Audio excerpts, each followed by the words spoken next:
नमस्कार. मी भाऊ तोरसेकर. तुम्ही बघत आहात प्रतिपक्ष.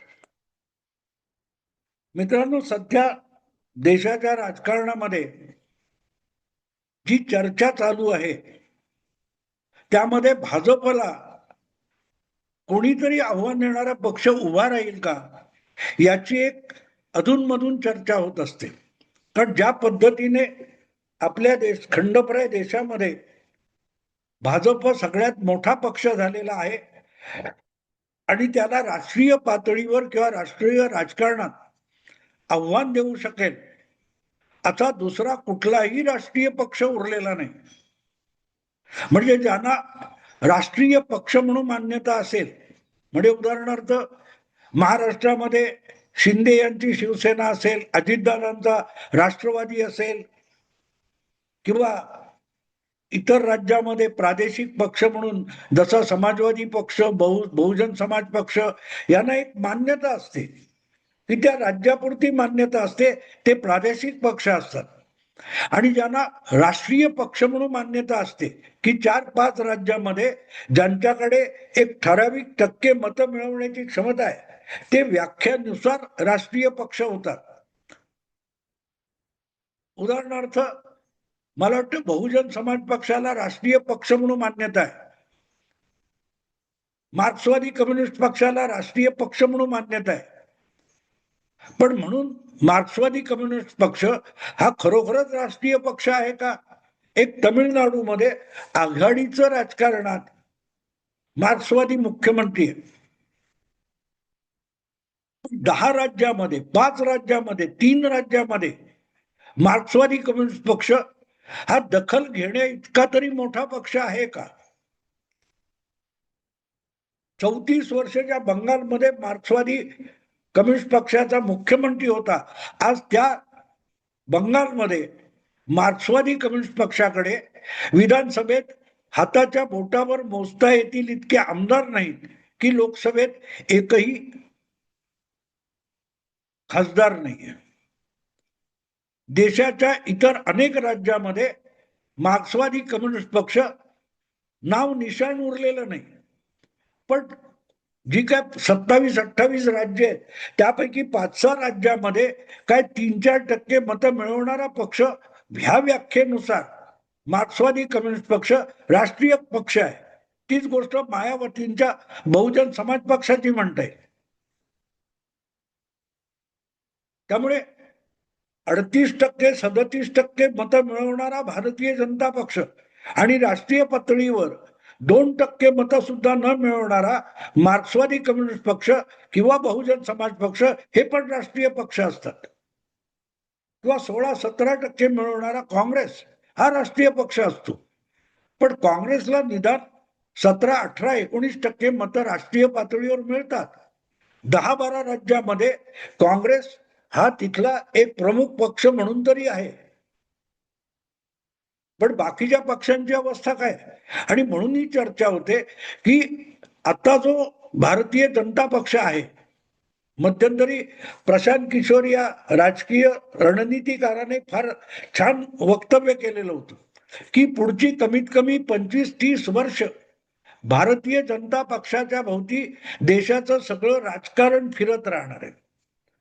भाजप सत्तेत असेल नसेल, कुठलं तरी आघाडी होईल, कुठलं तरी गठबंधन होईल, ते बहुमताची जोडतोड करतील आणि बहुमत दाखवून सत्तेत बसू शकतील आणि त्यामुळे भारतीय जनता पक्ष हा विरोधी पक्षात बसेल. तरीही राजकारण हे भाजपच्या भोवती घुटमळेल. उदाहरण तुम्हाला सांगतो. उदाहरण असं आहे की 2019 मध्ये महाराष्ट्र विधानसभेच्या निवडणुकीत भारतीय जनता पक्षाला 105 आमदार मिळाले होते. उद्धव ठाकरेंना 56, शिवसेनेला, अखंड शिवसेनेला, शरद पवारांच्या पक्षाला 54 आणि काँग्रेसला 44 आमदार होते. त्या तिघांनी वेरजेचं बहुमत दाखवलं आणि सगळ्यात मोठा महाराष्ट्रातला प्रमुख पक्ष असलेल्या भारतीय जनता पक्षाला विरोधी पक्षात बसायची वेळ आणली. पण तरीही महाराष्ट्राचं राजकारण हे भाजपच्या भोवती घोटाळ्यात होतं. राजकारणाचा केंद्रबिंदू विरोधी नेता असलेले देवेंद्र फडणवीस होते आणि त्यांनी मोठ्या चतुराईने राजकारण करत सत्ताधारी पक्षामध्ये, गटामध्ये, आघाडीमध्ये फाटाफूट घडवून महाराष्ट्रात सत्तांतर घडवून आणलं. पण आज जो भाजप इतका राष्ट्रव्यापी पक्ष झालेला आहे, देशाच्या प्रत्येक राज्यामध्ये मुठभर का होईना भाजपला मतं मिळतात. 4-5% अधिक मतं देशाच्या प्रत्येक राज्यामध्ये भारतीय जनता पक्षाला मिळतात. काँग्रेस पक्षाची ती अवस्था आहे असं म्हणता येत नाही. दिल्लीमध्ये काँग्रेसचा एकही आमदार नाही, बंगाल विधानसभेत एकही आमदार नाही, अशा अनेक विधानसभा दाखवता येतील. आणि त्यामुळे काँग्रेस हाच भाजपच्या खालोखाल 2 नंबरचा पक्ष आहे. पण तो पक्ष भाजपला आव्हान देण्यापर्यंत जाऊ शकेल असं कोणालाही वाटत नाही. आणि म्हणून ही चर्चा होते की भाजपला आव्हान कोण देणार. अर्थात ही चर्चा 40 वर्ष मागे गेलात. 1960-70च्या किंवा त्याच्या आधीच्या कालखंडामध्ये 1990 पर्यंत काँग्रेस पक्षाला आव्हान देऊ शकेल असा कुठलाही पक्ष देशात नव्हता. अगदी समाजवादी पक्ष असेल, कम्युनिस्ट पक्षाचे 2 गट होते, सीपीआय सीपीएम, स्वतंत्र पक्ष होता. पण काँग्रेसला आव्हान देऊ शकेल राष्ट्रीय पातळीवर, काँग्रेस सत्तेला आव्हान देऊ शकेल असा कुठलाही पक्ष नव्हता. आणि त्यामुळेच 1977 मध्ये आणीबाणी उठल्यानंतर 4 पक्षांच्या विलिनीकरणातून जनता पक्ष तयार झाला. तो सुद्धा निकाल लागल्यानंतर झाला. सगळ्यांनी एका चिन्हावर निवडणुका लढवल्या तरी 4 पक्ष वेगळे होते. ते सत्तेवर आल्यानंतर एकमेकात विलीन होऊन जनता पक्ष जन्माला आला. पण परत लवकरच फुटला आणि परत काँग्रेस पक्ष हाच मध्यवर्ती पक्ष झाला. आणि 1996 पर्यंत काँग्रेस हाच सत्तेत असो नसो लोकसभेतला, संसदेतला सगळ्यात मोठा पक्ष राहिला. 1996 मध्ये पहिल्यांदा भारतीय जनता पक्ष हा लोकसभेतला सर्वात मोठा पक्ष झाला संख्याबळाने. तरी मतांच्या टक्केवारीमध्ये काँग्रेसच पुढे होती. 28-29% मतं होती आणि भाजपकडे 23-24% मतं होती. आणि तेव्हा हीच चर्चा व्हायची की काँग्रेसला कोणी पाडू शकत नाही. आज जे बोललं जातं की भाजपला कोणी पाडू शकत नाही, भाजपला कोण आव्हान देणार, ही जी चर्चा आहे ती तुम्ही त्या काळात जाल तर तुम्हाला काँग्रेस विरोधातली दिसते. आघाड्या व्हायच्या, युत्या व्हायच्या, त्या काँग्रेसला पाडण्यासाठी व्हायच्या. आज जसं भाजपला पर्याय म्हणून गठबंधन, आघाडी, युती, तिसरी आघाडी, चौथी आघाडी होते, ती कशासाठी होते? भाजपला रोखण्यासाठी, भाजपला पाडण्यासाठी. पण भाजप इथपर्यंत पोहोचला कसा? 1984 मध्ये इंदिराजींची हत्या झाली आणि त्यानंतर झालेल्या लोकसभेच्या निवडणुकांमध्ये काँग्रेसला 415 खासदार लोकसभेचे मिळाले आणि सगळ्या पक्ष अगदी सोपडा साफ झाला. भाजपचे तेव्हा अवघे 2 खासदार लोकसभेत निवडून आले. पण भाजपला अखिल भारतीय पातळीवर 9-10% मतं होती. त्या 10% 38% 28% मतं भाजप चौपटीने मतं वाढवत इथपर्यंत आलेलं आहे. तर तो येताना काय झालं हे लक्षात घेतलं पाहिजे. शक्य असेल तिथे मित्र पक्षांबरोबर हातमिळवणी करायची, जागा वाटप करायचं. करत करत भाजप एकेका राज्यामध्ये जिथे आपलं बस्तान चांगलं आहे तिथे आपली ताकद अधिक भक्कम करण्याकडे आणि जिथे आपल्याला अजिबात स्थान नाही तिथे हळूहळू करत मित्र पक्षांना सोबत घेऊन आपले हातपाय पसरत भाजपने आपला राष्ट्रीय पसारा उभा केला.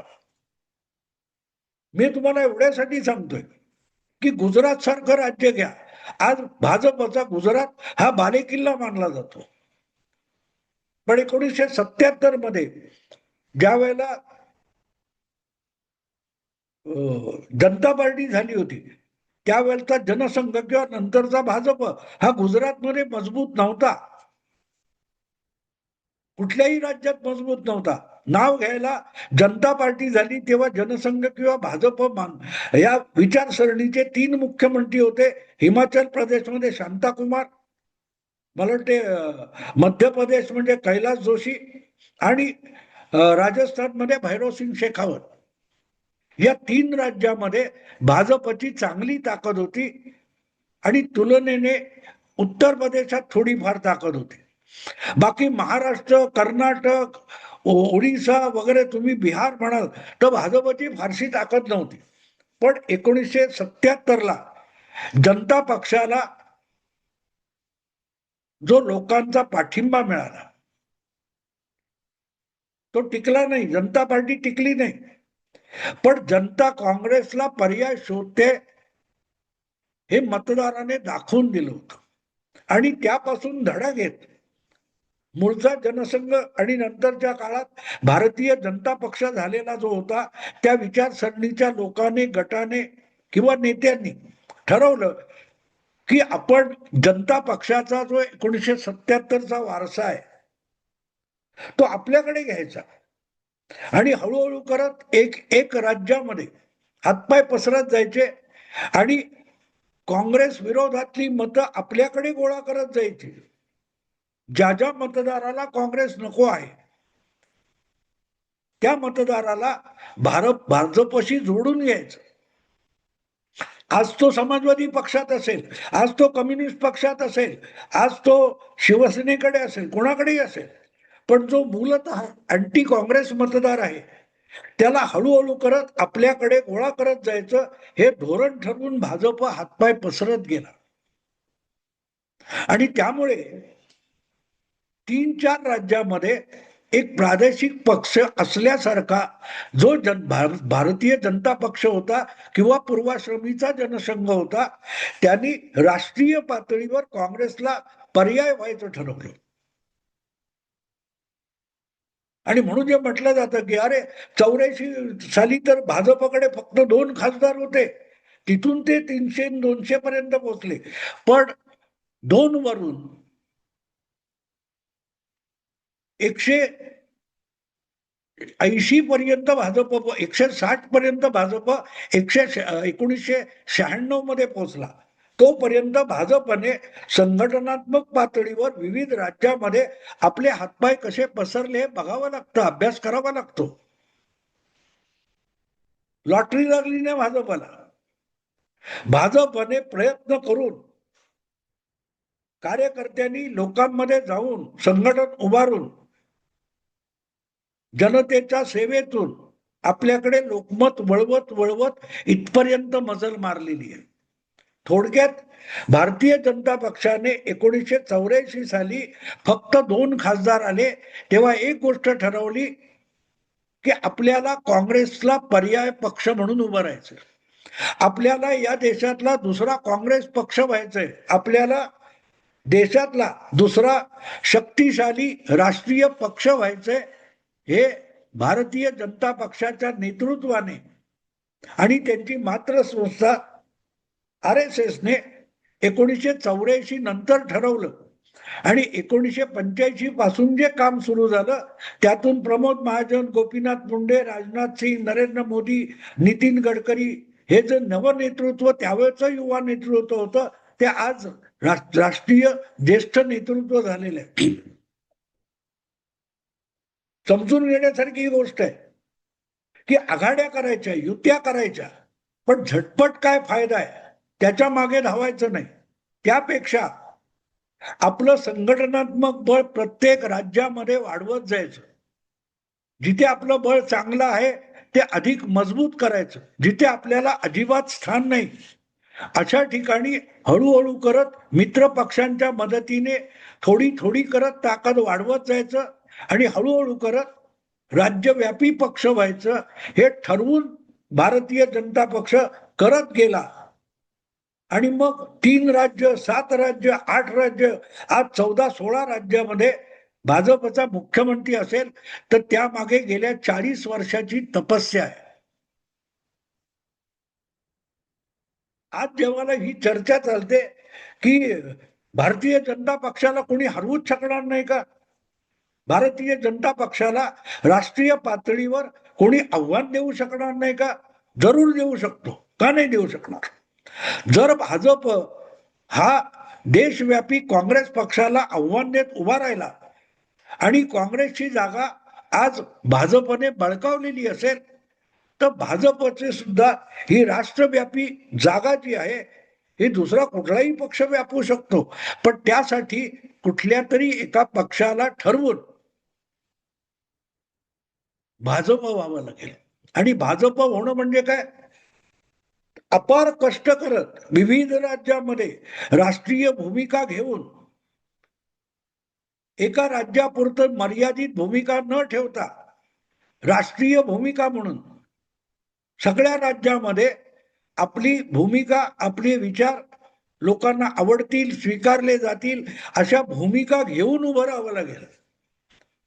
भाजप जो राज्य विविध राज्यामध्ये पसरला, विस्तारला, वाढला, जोपासला गेला, त्याचं कारण एका राज्यापुरत्या भाजपच्या भूमिका मर्यादित नाहीत. बंगालमधला भाजप, महाराष्ट्रातला भाजप, तामिळनाडूचा भाजप किंवा हिमाचलचा भाजप यांच्या भूमिका एक असू शकतात. कारण त्या एक ठेवून एकाच वेळेला राज्यातली प्रादेशिक भूमिका आणि राष्ट्रीय भूमिका यांची सांगड घालून राजकारण करावं लागेल. आणि ते सांगड घालताना आपल्या संघटन उभं राहील, कार्यकर्ता उभा राहील, जनमानस आपल्याकडे वळेल आणि जनहिताचं काम आपल्याकडे होईल. अशा रीतीने वाटचाल करावी लागेल. त्याला भाजप होणं म्हणतात. जर 3-4 राज्यापुरता मर्यादित असलेला भारतीय जनता पक्ष किंवा पूर्वाश्रमीचा जनसंघ जर आज देशव्यापी काँग्रेसला पर्याय म्हणून एक प्रकारे राष्ट्रीय काँग्रेस पक्षच झालेला आहे, तर मग भाजपला आव्हान देण्यासाठी दुसऱ्या कोणाला तरी ठरवून प्रयत्न करावे लागतील. आणि ते ममता करू शकत नाही, ते अखिलेश करू शकत नाही, ते उद्धव ठाकरे करू शकत नाहीत, ते स्टॅलिन करू शकत नाही. आणि काँग्रेसला ते करायचं नाही, कारण काँग्रेसला आत्ता लगेच सत्तेत यायचंय, त्यासाठी मेहनत घ्यायची नाही.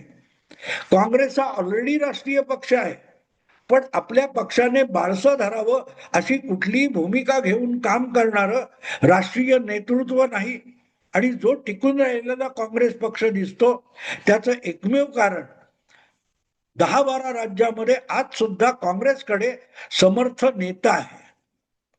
सिद्धरामय्या असेल किंवा गेहलोट असतील किंवा हुड्डा असतील, असे जे प्रादेशिक नेते आहेत, त्या नेत्यांनी आपल्या आपल्या राज्यात जो काँग्रेस पक्ष टिकवून ठेवलेला आहे त्याचं एकत्रित बळ म्हणून राष्ट्रीय काँग्रेस पक्ष दिसतो. पण राष्ट्रीय नेतृत्वाच्या पातळीवर बघाल तुम्ही, तो काँग्रेस पक्ष हा राष्ट्रीय पक्ष नाहीये, कारण त्यांच्या समोर कुठलाही राष्ट्रीय अजेंडा वगैरे नाहीये. आणि म्हणून काँग्रेसला विसरून राष्ट्रीय पक्ष होऊ शकेल अशी भूमिका घेऊन दुसऱ्या कुठल्या तरी पक्षाला भाजपचा भाजप व्हावं लागेल. भाजपला आव्हान द्यायला प्रयत्नपूर्वक पुढची 10-15 वर्ष काम करावं लागेल. 84 पासून 14 पर्यंत 30 वर्ष भाजपने जी मेहनत घेतली, त्यामुळे 2 पासून 100 ओलांडले, 200 ओलांडले आणि भाजप परत आपली लोकसभेतली संख्याबळ मागे घेऊन गेलेला नाही. वाजपेयींच्या काळात 112, 140, 180, मोदींच्या काळात 200-250च्या पलीकडे गेलेत, ते 240 वर थांबले, 200च्या खाली आले नाही. इतका दूरगामी प्रोग्राम डोळ्यासमोर ठेवून, आराखडा ठेवून जर कुठल्या पक्षाने भाजप व्हायचं ठरवलं